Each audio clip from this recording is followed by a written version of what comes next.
Au Bénin, l'opération de distribution de moustiquaires imprégnés à longue durée d'action suit son cours sur toute l'étendue du territoire national. Les volontaires et tous les acteurs impliqués dans la campagne ont donné le maximum d'eux-mêmes pour que cette phase de distribution gratuite aux ménages soit un succès. Nous sommes ici au quartier Aboki-Kodji Lagune, dans le 4e arrondissement de Cotonou. Les distributeurs accueillent les bénéficiaires et sensibilisent.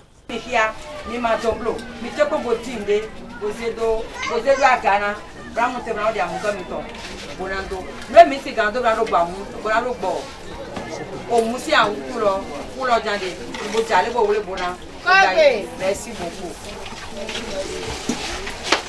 Aboki-Kodji Lagune, l'une des zones de prédilection de moustiques anopheles.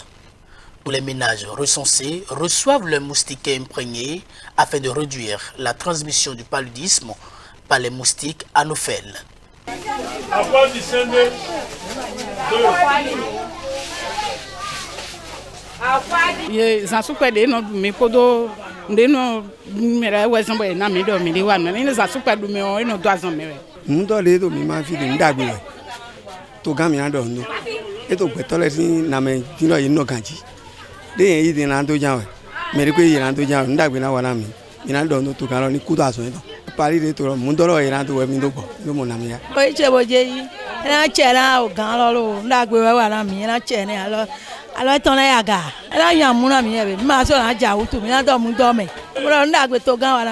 Cette opération de distribution est pilotée par la première autorité du quartier.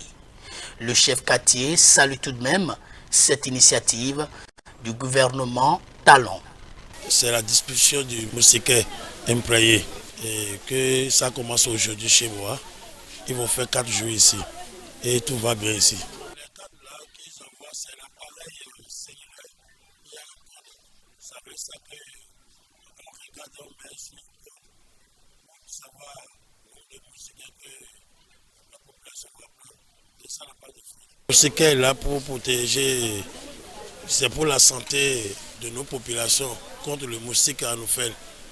Et je demande à ma population à Aboki-Kodji Lagune et de Cotonou, de 4e arrondissement, d'utiliser bien les moustiquaires. Dans le pays, le paludisme reste un véritable problème de santé publique. Il constitue la première cause de décès chez les enfants de moins de 5 ans. Cette opération de distribution gratuite des moustiquaires imprégnés vient donc à point nommé.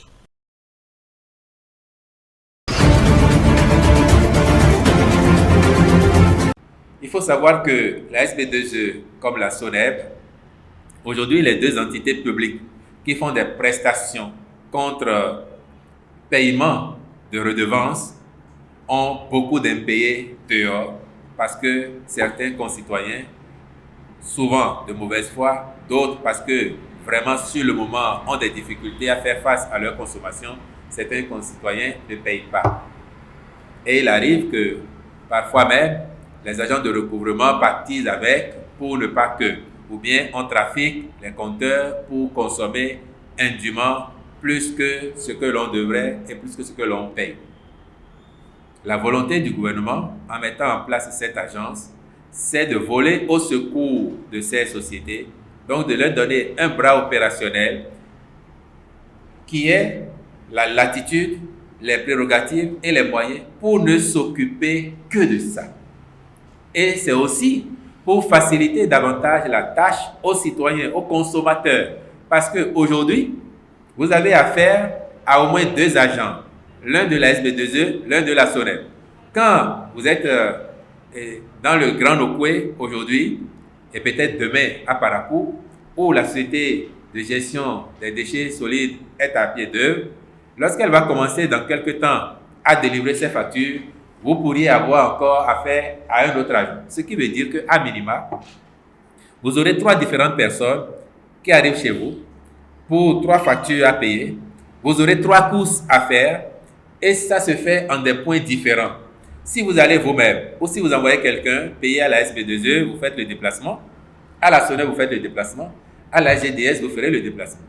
L'État veut que dans la suite logique de ce qui a commencé à être fait, par exemple, au plan de la digitalisation, Pour apporter plus de facilité aux citoyens, l'État voudrait que demain, tout consommateur des prestations de ces entités ait affaire à un interlocuteur unique. De sorte que si aujourd'hui vous dépensiez 1000 francs dans le déplacement pour aller d'abord à la SBE, ensuite pour aller à la SONEB, que vous puissiez désormais avoir affaire à un seul interlocuteur pour faire toutes vos prestations. Peut-être même que ceux-là se déplaceront vers les maisons. Et ils vont centraliser les factures, les distribuer et vous aurez affaire à leur guichet. Pour les certifier, chez nous ici à Porto-Novo, la commune de Semenkoji, puisque le lycée Béhanzin couvre la ville de Porto-Novo et la commune de Semenkoji. Donc tout s'est bien déroulé, la phase écrite. Déjà au deuxième jour du baccalauréat, le secrétariat démarre. C'est tout un processus dans l'organisation du travail au niveau du secrétariat. Donc tout se passe bien. Et nous sommes à l'étape d'anonymat. Ensuite, nous allons contrôler, faire le contrôle encore de l'anonymat et passer à la coupure des en-têtes. Donc on prépare progressivement les copies pour la phase de correction qui va démarrer probablement le 3 prochain. À cette étape, les copies vont porter ce que vulgairement les gens appellent les faux numéros.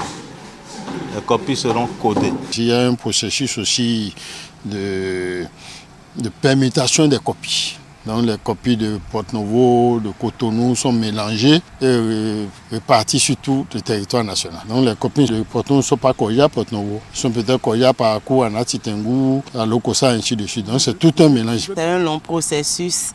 Même si vous êtes dedans et vous avez votre enfant, vous ne pouvez rien comprendre. Ce qui fait de notre bac un bac apprécié dans la sous-région, c'est l'organisation, puisque c'est toute une chaîne et il faut saluer tous les acteurs et saluer les autorités aussi qui accompagnent.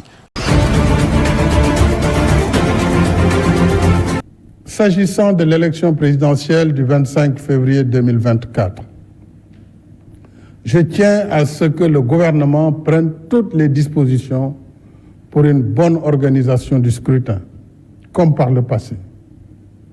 En ce qui me concerne, j'ai suivi avec beaucoup d'attention et d'émotion les différentes manifestations de soutien à ma candidature pour un second quinquennat.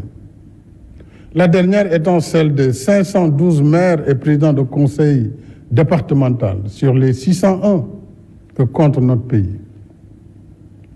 À cela s'ajoutent les soutiens de la diaspora, de mouvements de jeunes, de femmes, de nos respectés sages, d'enseignants, d'arabisants, de mouvements de religieux et bien d'autres groupes, tous déjà prêts pour mener le combat de ma réélection.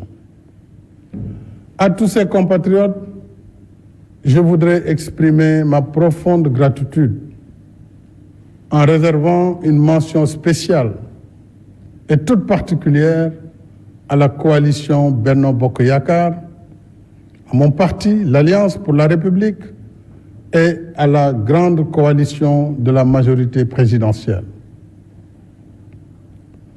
Mes chers compatriotes, ma décision, longuement et mûrement réfléchie, est de ne pas être candidat à la prochaine élection du 25 février 2024. Et cela, même si la Constitution m'en donne le droit.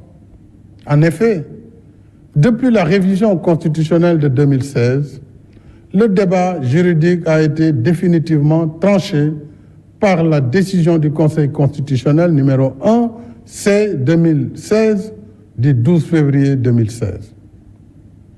Je sais que cette décision de ne pas être candidat surprendra tous ceux et celles nombreux dont je connais l'admiration, la confiance et la fidélité sincère.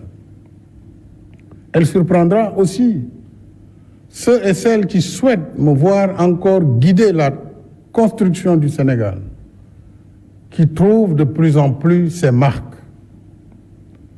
Mais le Sénégal dépasse ma personne et il est rempli de leaders également capables de pousser le pays vers l'émergence. On a tant spéculé, commenté sur ma candidature à cette élection.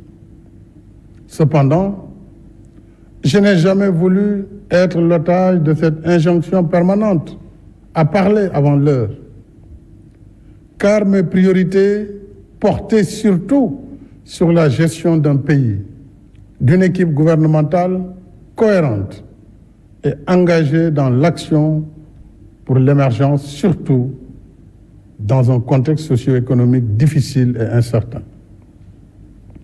Contrairement donc aux rumeurs qui m'attribuaient une nouvelle ambition présidentielle, je voudrais dire que j'ai une claire conscience et mémoire de ce que j'ai dit, écrit et répété ici et ailleurs. C'est-à-dire que le mandat de 2019 était mon second et dernier mandat. C'est cela que j'avais dit et c'est cela que je réaffirme ce soir.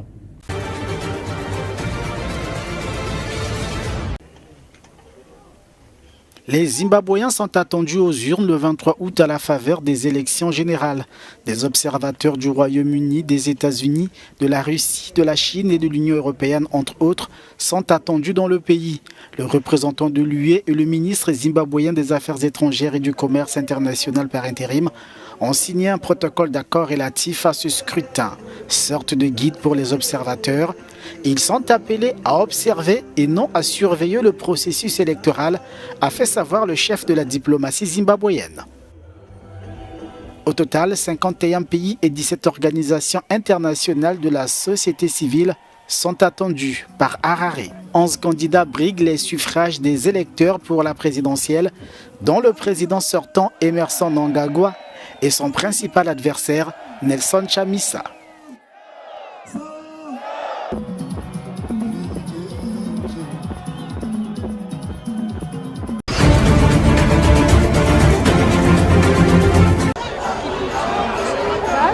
Le principal parti d'opposition d'Afrique du Sud fait feu de tout bois pour battre l'ANC au pouvoir depuis 3 décennies lors des élections prévues l'année prochaine. L'Alliance démocratique s'est associée à 6 petits groupes pour former une coalition anti-ANC. L'annonce a été faite lundi. Et la machine se met progressivement en place. Les dirigeants de 7 partis membres de ce nouveau bloc politique doivent se réunir les 16 et 17 août à Johannesburg afin de définir une vision commune pour un nouveau gouvernement. L'Alliance démocratique, qui dispose d'un 5e des sièges au Parlement sud-africain, est à la tête de ce projet. L'initiative n'inclut pas le 3e parti en importance dans le pays, les combattants pour la liberté économique, de Julius Malema.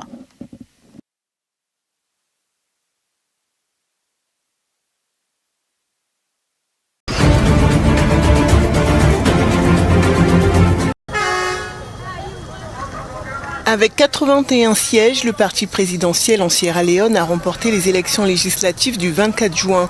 Le parti d'opposition APC a réuni 54 sièges et 14 chefs traditionnels complètent le nouveau Parlement selon des chiffres annoncés par le chef de la commission électorale. Mais pour l'opposition, pas question de siéger au Parlement ni aux conseils locaux.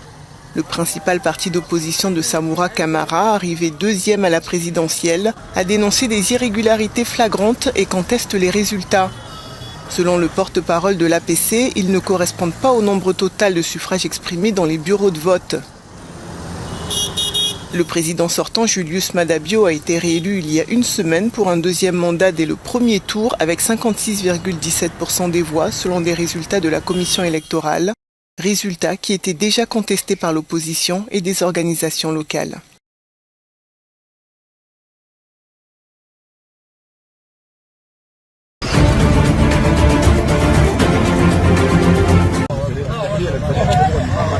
Khartoum, théâtre lundi des tirs d'artillerie lourde des paramilitaires et de l'armée. Dimanche déjà, la capitale soudanaise était secouée par des violents combats.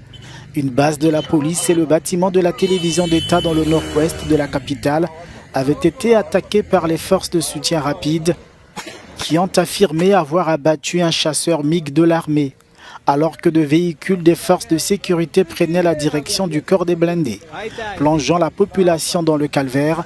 Des habitants bloqués dans Khartoum vivent sans eau, sans électricité et avec des réserves de vivres et d'argent quasiment à sec. Face à l'ampleur des combats, l'armée sollicite le renfort des civils. 3000 personnes ont déjà été tuées alors que 2 millions ont été déplacés à l'intérieur du pays depuis le 15 avril, début des affrontements entre les forces des généraux Al-Bourhan et Daglo.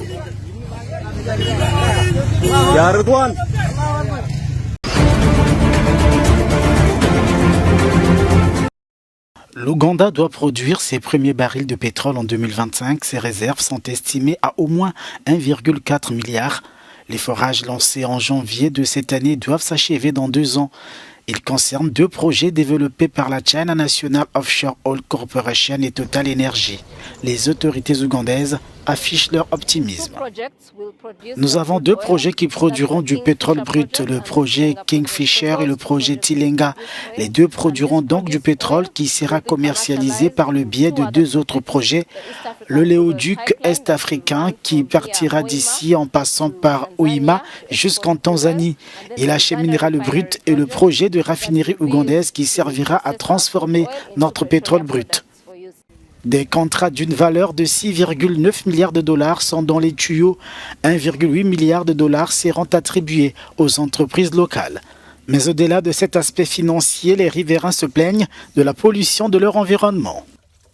Il y a quelques jours, nous avons été recouverts d'un nuage de poussière. C'est notre principal problème. Le léoduc appelé à acheminer le brut doit traverser des réserves forestières et 2 parcs animaliers et longerait le lac Victoria, source d'eau pour 40 millions de personnes. Des activistes ont intenté des actions en justice en France contre ce projet. Je crois que beaucoup de questions soulevées par les activistes relèvent de la désinformation ou d'une désinformation délibérée. Parce qu'en tant que gouvernement et partenaire du projet, nous avons pris des mesures délibérées pour veiller à ce que les projets pétroliers et gaziers soient développés de manière durable. Nous avons pris soin de l'environnement et des questions de biodiversité. L'exploitation du pétrole du lac Albert pourrait être aussi source de tensions entre l'Ouganda et la RDC. Des questions négociées en toute discrétion par les pays, soulignent les autorités ougandaises.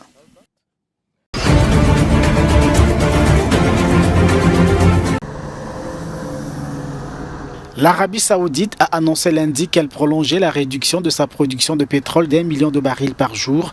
Cette réduction volontaire, entrée en vigueur ce week-end, se poursuivra en août et peut être prolongée au-delà de cette période, a indiqué l'agence de presse officielle saoudienne en citant une source du ministère de l'Énergie.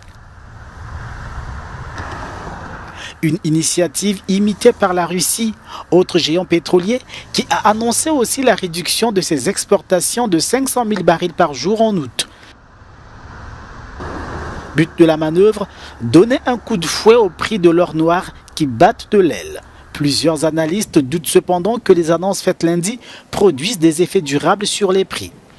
Le Brent a augmenté de 0,98% pour atteindre 76 $ le baril et son équivalent américain, le WTI, a connu une hausse de 1,02% pour atteindre 71,36 $ le baril, loin des 140 $ enregistrés en mars 2022, au début du conflit en Ukraine.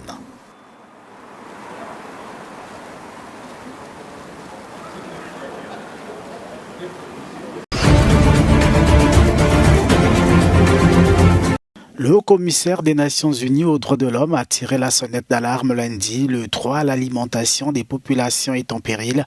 Il est menacé par des phénomènes météorologiques extrêmes et des catastrophes qui dévastent les moyens de subsistance des habitants. Conséquence du changement climatique, alors que les températures mondiales devaient augmenter de 3 degrés Celsius d'ici à la fin du siècle. Notre sujet est le droit à l'alimentation. Il est clair que ce droit est totalement menacé par le changement climatique. Les phénomènes météorologiques extrêmes et les catastrophes soudaines et progressives causées par le changement climatique détruisent les récoltes, les troupeaux, les pêcheries et des écosystèmes entiers. Leur répétition empêche les communautés de se reproduire et de subvenir à leurs besoins.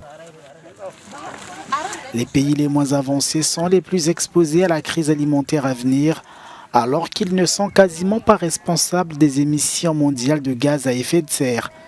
Leur population paye le prix fort des gaz produits par les pays industrialisés.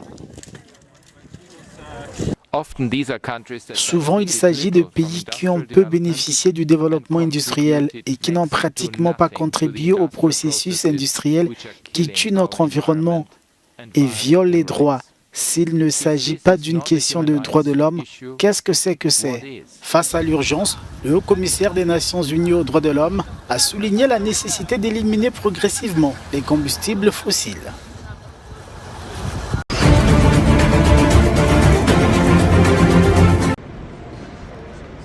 Ils étaient une petite dizaine ce lundi près du ministère britannique des Affaires étrangères à Londres. Des membres de la famille d'Allah Abdel Fattah pour la plupart, mais aussi des militants des droits de l'homme. L'opposant de 42 ans est emprisonné depuis plus de 3 ans en Égypte, après avoir reposté sur Facebook un texte écrit par un autre, accusant un officier de torture. Sa mère et sa sœur demandent sa libération. Ce gouvernement est censé être un gouvernement bienveillant. Nous ne parlons pas de l'Iran ou de la Chine. Il s'agit d'un gouvernement ami de l'Occident et il ne devrait même pas avoir besoin de faire pression. Il devrait se contenter de dire « nous sommes des amis, faites-le pour nous ». Mais le moins qu'il puisse faire est d'obtenir une visite consulaire pour lui. Son état s'est légèrement amélioré au cours de l'année dernière grâce à la campagne internationale de solidarité. Il a accès à des livres, il suit la télévision, nous recevons des lettres chaque semaine. Mais nous ne bénéficions toujours que d'une visite par mois. Notre visite se fait derrière une vitre, ce qui n'est pas très humain et ce n'est pas non plus adapté à son fils qui est autiste et qui ne parle pas. L'avocat du blogueur avait aussi été arrêté en 2019 et condamné à 4 ans de prison pour fausses nouvelles. En avril, son épouse a aussi été brièvement détenue après avoir rendu visite à son mari et dénoncé sur les réseaux sociaux ses conditions de détention.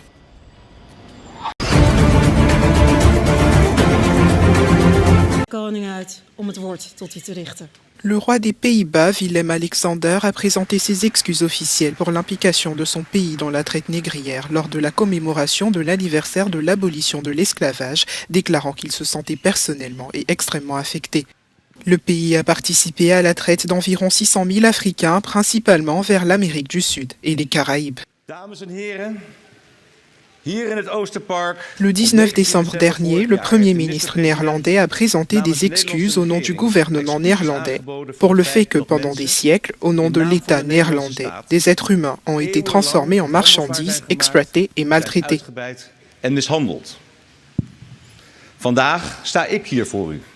Aujourd'hui, je me tiens devant vous.